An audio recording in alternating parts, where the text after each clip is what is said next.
Bismillahirrahmanirrahim. Assalamualaikum warahmatullahi wabarakatuh. Berita Hijrah 7 Januari bersama saya Fazida Mustafa dan jurubahasa isyarat Amin Zuhaili Mansur. Berikut tajuk utama malam ini. Banjir di Johor memburuk.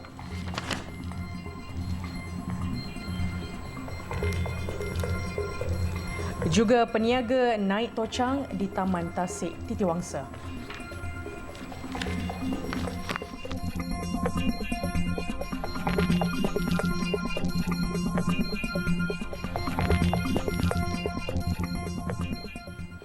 Situasi banjir di Johor kembali buruk. 20 pusat pemindahan sementara PPS dibuka hari ini berbanding 6 PPS semalam. Setiausaha Kerajaan Johor, Tan Sri Dr. Azmi Rohani berkata, jumlah mangsa banjir di 5 daerah terjejas di Johor kini mencecah 851 mangsa daripada 241 keluarga yang ditempatkan di 26 PPS. Hujan lebat sejak malam tadi sehingga kini menyebabkan beberapa kawasan dinaiki air. Kuarta Tinggi terus menjadi daerah paling teruk, terjejas apabila 583 mangsa daripada 149 keluarga kini ditempatkan di 12 PPS.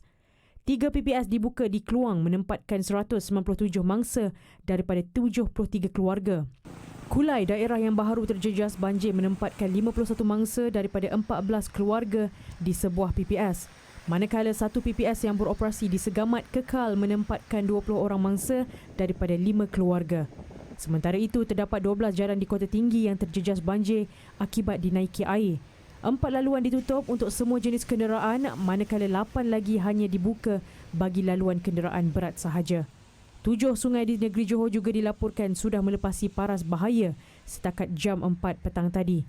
Antaranya Sungai Kahang di Kluang, Sungai Johor dan Sungai Siam di Kulai, Sungai Kepala Orang di Kota Tinggi serta Sungai Tiram, Sungai Tebrau dan Sungai Skudai di Johor Bahru.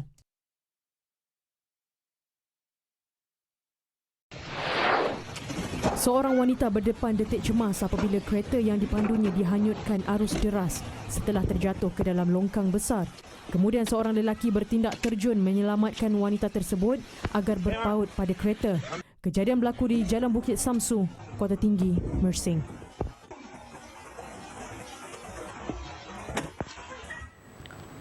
Dalam pada itu, 7 sekolah agama SA di Kota Tinggi terpaksa menangguhkan peperiksaan penggal kedua bagi tahun 4 dan 5 kerana terlibat dengan banjir. Penangguhan itu melibatkan SA Taman Sri Saujana, Bandar Ladang Namheng dan Sekolah Rendah Agama Bersepadu Kota Tinggi.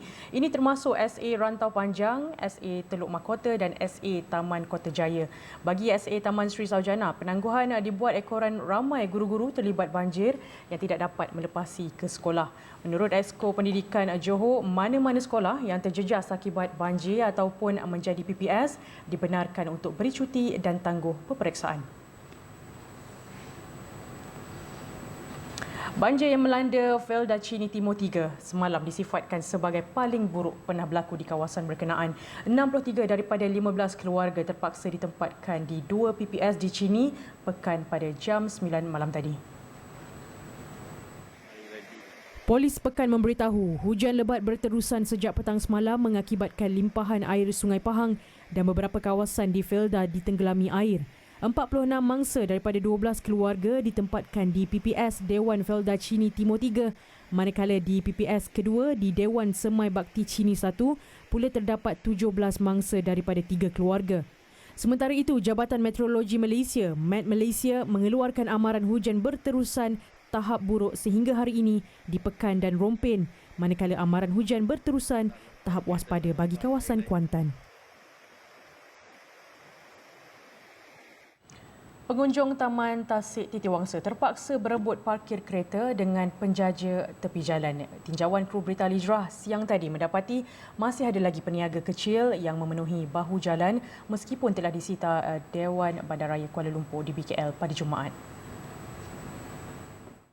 Situasi sesak teruk di Taman Tasik Titiwangsa ini bukan bermusim, boleh dikatakan hampir setiap hari, terutama selepas waktu pejabat. Menurut pengunjung, situasi sesak di perkarangan taman tersebut membuatkan mereka tidak selesa untuk berkunjung ke taman itu. Kata mereka, bukan untuk menutup periuk nasib peniaga, tetapi mereka mahu peniaga berniaga di tempat yang lebih selamat dan tidak mengganggu laluan jalan raya, malah tidak menyalahgunakan kotak parking orang awam. Dia mengganggulah keteraman lah, terutamanya untuk kami yang orang awam ni. Lagi orang yang macam nak cari parking semua ke apa ke. Sebab kalau kita tengok kat sini, orang bukan datang daripada dekat-dekat, mesti jauh. Lepas tu saya faham je diorang cari rezeki. Tetapi isunya kat situ berebut parking, and saya rasa benda perkara macam ni diorang menjual secara kurang, orang kata kurang berattitude and kurang rasional lah. Sebabnya mereka tak fikir jauh. Mereka fikir macam pendapatan mereka je apa ke. Lepas tu kalau kita tengok kawasan sini mostly macam ni tau, jam. So lori semua apa masuk, so bahaya kat situ. Basically dia orang ada gerai tu di parking. So macam dia orang memang stay kat situ kan. So lagilah macam susah lah, macam limited lah parking tu. Sebab sini pun tak banyak parking dah. Lepas tu parking pula ada gerai kan.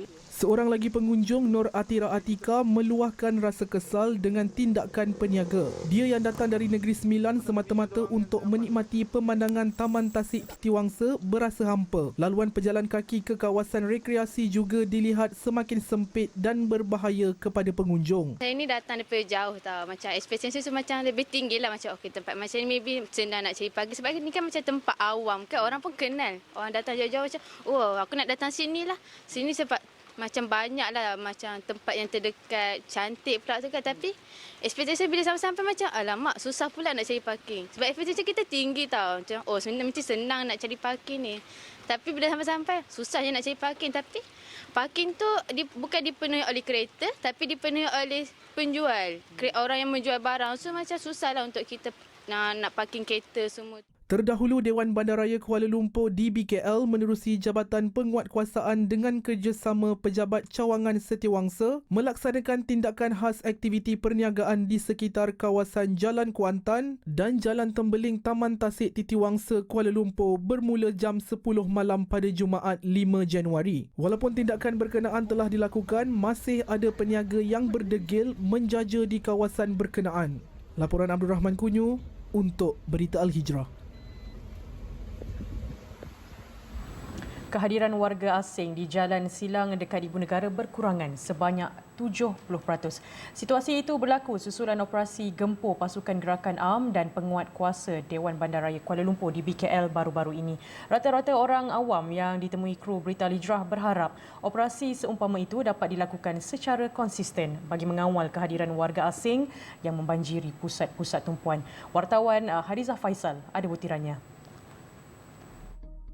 Mini Dhaka ini kebiasaannya padat dengan warga asing pada hujung minggu dan perayaan. Ini menimbulkan rasa kurang senang rakyat tempatan. Berdasarkan tinjauan saya dan jurukamera Nur Nazirul Hafiz Jafridin hari ini, meskipun peratusan keluar hari ini rendah, namun kehadiran warga asing di sini masih lagi ramai.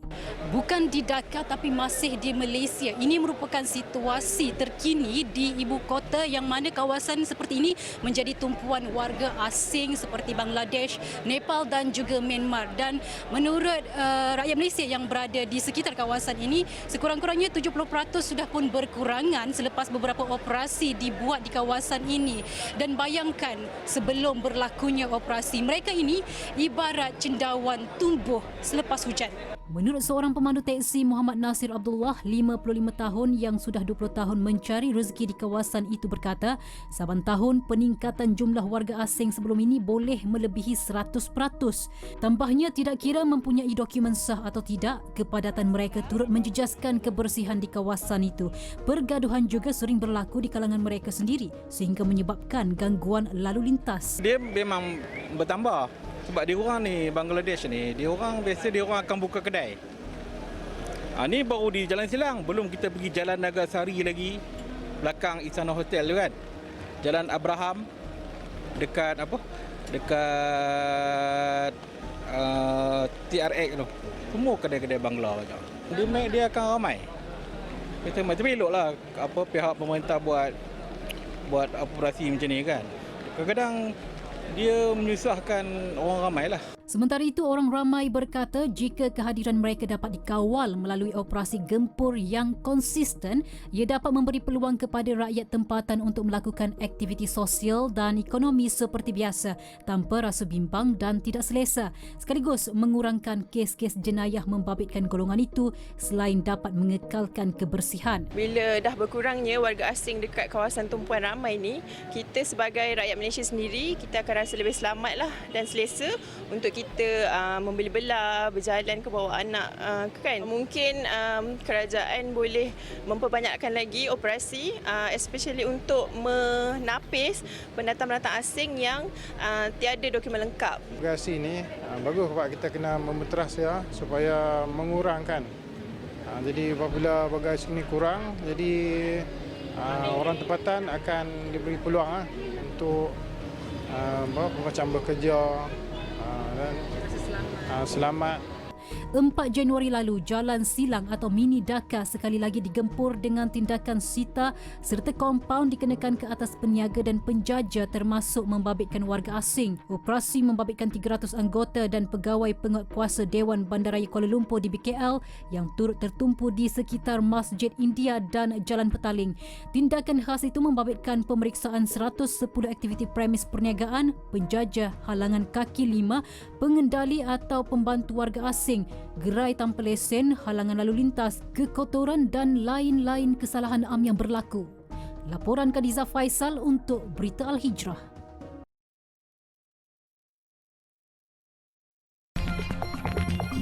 Selepas ini, Arab Saudi cadang bina hotel 5 tingkat di Mina untuk tempatkan jemaah haji menggantikan kemah.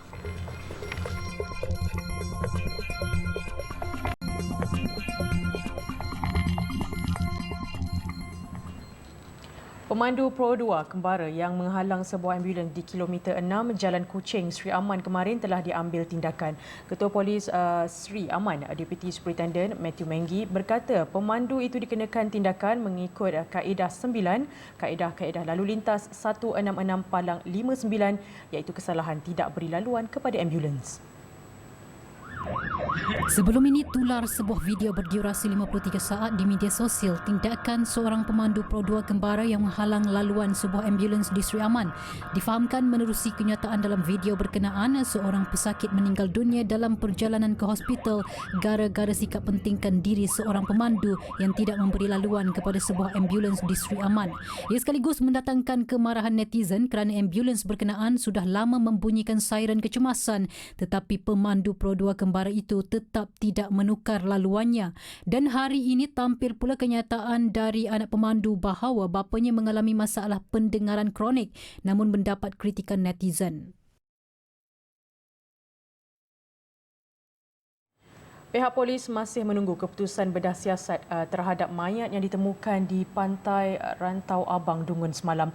Menurut Ketua Polis Kuala Terengganu, Datuk Mazli Mazlan, mayat reput dan tanpa kepala itu ditemui oleh orang ramai di tepi pantai berkenaan pada pukul 5.15 petang.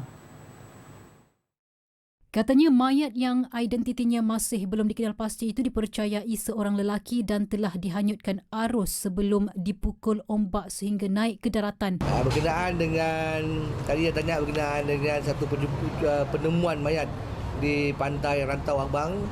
Kita sudah menghantar mayat ini ke ke forensik untuk dibuat postmortem. Dan kita akan memaklumkanlah berkenaan dengan keputusan yang telah dikeluarkan itu nanti. Semalam, Ketua Polis Dungun Superintendent Maizura Abdul Kadir dilaporkan berkata pihaknya percaya mayat berkenaan telah meninggal dunia kira-kira 2 minggu berdasarkan keadaannya yang reput dan kes diklasifikasikan sebagai mati mengejut.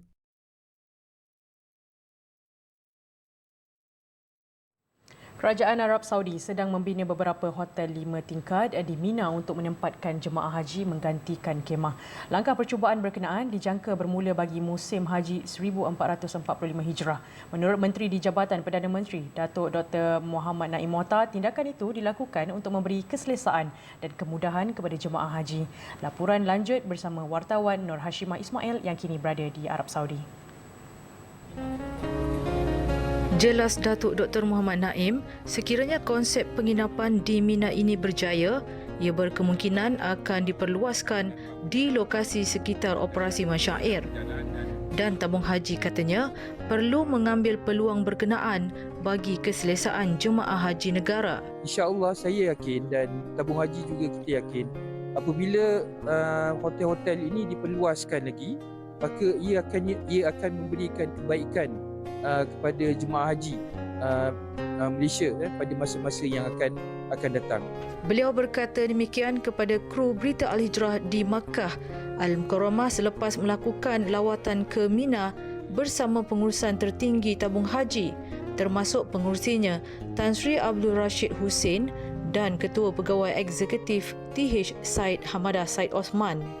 Taklimat sesi lawatan ini disampaikan Pengarah Eksekutif Haji TH, Datuk Seri Said Saleh Said Abdul Rahman. Ada projek baru yang sedang dilaksanakan oleh Kerajaan Arab Saudi di mana mereka telah mula membina bangunan-bangunan yang berbentuk tempat penginapan untuk jemaah haji semasa mereka berada di Mina. Difahamkan bagi fasa pertama ini, hotel berkenaan akan menempatkan jemaah furada dan ia dibina berhampiran dengan lokasi jamarat. Dalam pada itu, tabung haji dilaporkan akan terus berusaha mengawal peningkatan kos mengerjakan haji. Antaranya melibatkan kos penginapan dengan memajak hotel. Dalam lawatan ini juga pihak TH turut meneliti beberapa hotel baru bagi menempatkan jemaah haji negara selepas ada hotel sebelum ini sudah dan ada yang hampir tamat tempoh pajakannya. Dan hotel-hotel baru yang kita lihat ini ada fasilitis kemudahan-kemudahan dia yang baik untuk kita berikan kebaikan kepada jemaah-jemaah haji kita di Malaysia ini. So jadi kita tengok daripada sudut fasilitis. Dan yang kedua kita lihat daripada sudut tujuan ialah untuk kita mengurangkan kos haji yang dikenakan ke atas jemaah-jemaah haji kita. So jadi melalui pajakan dalam satu tempoh masa yang maksimum, contohnya dalam 5 tahun, dia akan membenarkan kita untuk kunci harga hotel-hotel ini dan dia akan memberikan peluang kepada kita untuk mengurangkan kos haji. Sebab ini adalah dalam kawalan kita dan ini adalah satu tindakan strategik yang kita ambil untuk membantu memastikan beban kos yang tinggi ini tidak dikenakan kepada jemaah-jemaah haji kita. Tindakan ini juga katanya bagi mengelak harga penginapan yang menempatkan jemaah meningkat setiap tahun. Kerajaan melalui TH sentiasa peka dengan menyemak secara terperinci kos menunaikan haji yang terkesan akibat peraturan dan cukai baharu yang diperkenalkan oleh Kerajaan Arab Saudi. Namun, pada masa yang sama, TH akan tetap memastikan jemaah haji negara menikmati fasiliti terbaik yang disediakan agensi pengurusan jemaah haji itu. Dari Arab Saudi, Nur Hashimah Ismail bersama juru kamera Mazan Seman, TV Al-Hijrah. Kumpulan Al-Makari dinobatkan sebagai juara bagi program pentas marhaban musim pertama. Kumpulan tersebut mengalahkan 3 lagi kumpulan dan sekaligus membawa pulang hadiah wang tunai berjumlah RM50,000. Ketua Kumpulan Al-Makari Ahmad Ibrahim Azam berkata kejayaan tersebut merupakan batu loncatan buat kumpulan mereka untuk lebih aktif pada masa akan datang. Jelasnya kumpulan berkenaan sentiasa bersedia serta mengalu-alukan sebarang jemputan dan sekaligus dapat memperkenalkan lagi marhaban kepada orang ramai. Saya rasa kami tak adalah nak kata bersedia itu tidak, tetapi rasa itu memang ada sebab kita rasa ini memang program reality TV. Jadi kami adalah macam fikir-fikir macam okey, lepas ni mungkin akan jadi tumpuan sekejap sementara benda ni masih hype. Jadi saya rasa ini adalah peluang yang baik yang pertama untuk kami sendiri untuk promosikan grup kami dan juga saya rasa satu sebagai macam saya cakap tadi masa PC batu loncatan kepada kami untuk kami ketengahkan lagi bakat yang kami ada.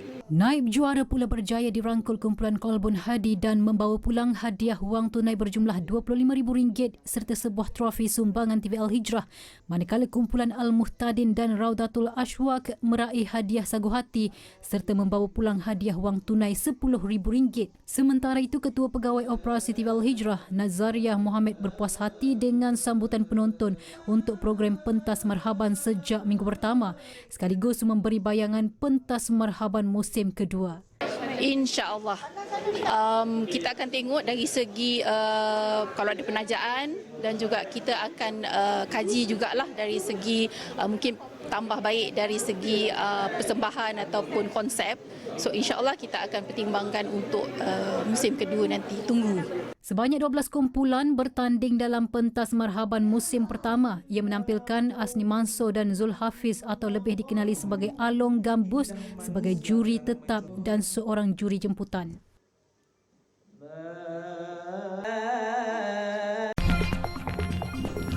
$200 ekor anjing untuk disembelih diselamatkan.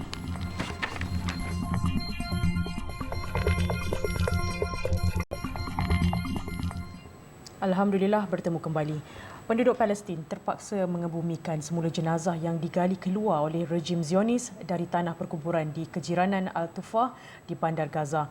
Jenazah berkenaan dibungkus dalam beg sebelum diletakkan atas timbunan tanah.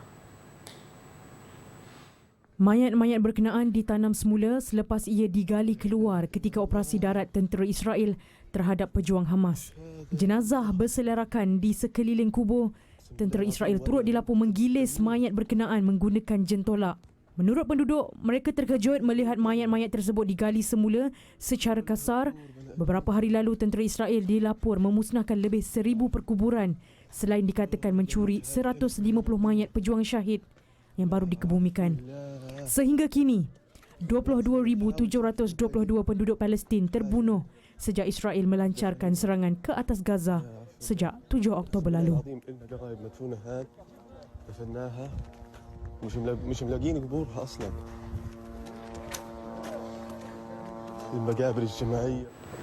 Seorang penyokong maut ditikam sejurus pilihan raya umum Bangladesh bermula pagi tadi.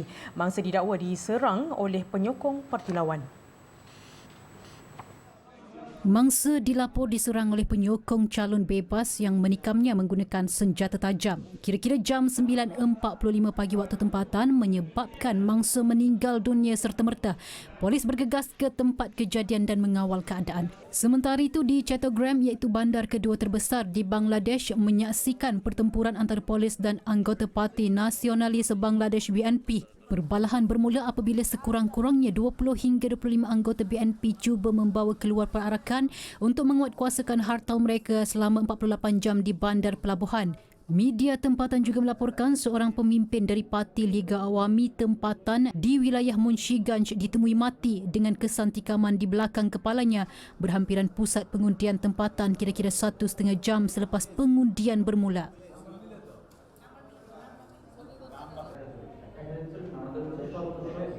Polis Indonesia menggagalkan cubaan sebuah truk membawa lebih 200 ekor anjing menuju ke pusat penyembelihan. Tindakan itu menandakan kejayaan terbaru kumpulan aktivis yang menentang tabiat memakan daging anjing. Kenderaan itu ditahan lewat malam Sabtu di Bandar Semarang di Pulau Jawa. Haiwan tersebut diikat kaki dan mulut sebelum disumbat di dalam truk. 5 individu yang mengurus truk berkenaan ditahan dan dijangka dituduh di bawah peraturan kebajikan haiwan serta boleh dipenjara sehingga 5 tahun. Pihak berkuasa mendapat maklumat mengenai perkara berkenaan sejak sebulan lalu. Indonesia antara negara masih membenarkan penjualan daging anjing dan kucing, namun kempen menentang tabiat itu semakin mendapat tempat. Beberapa bandar termasuk Semarang mengenakan larangan terhadap perdagangannya sejak beberapa tahun kebelakangan ini. Siasatan awal mendapati anjing berkenaan dalam perjalanan ke bandar jiran Surakarta di mana mereka akan disembelih dan dagingnya dijual untuk dimakan di Jawa Barat. Mereka dijual per kilo 38.000, sekarang naik. Sekian berita Al-Hijrah untuk malam ini. Saya Fazidah Mustafa dan jurubahasa isyarat Amin Zuhaili Mansor. Satukan ummah dengan ilmu bagi memperkasa Malaysia Madani. Assalamualaikum warahmatullahi wabarakatuh dan selamat malam.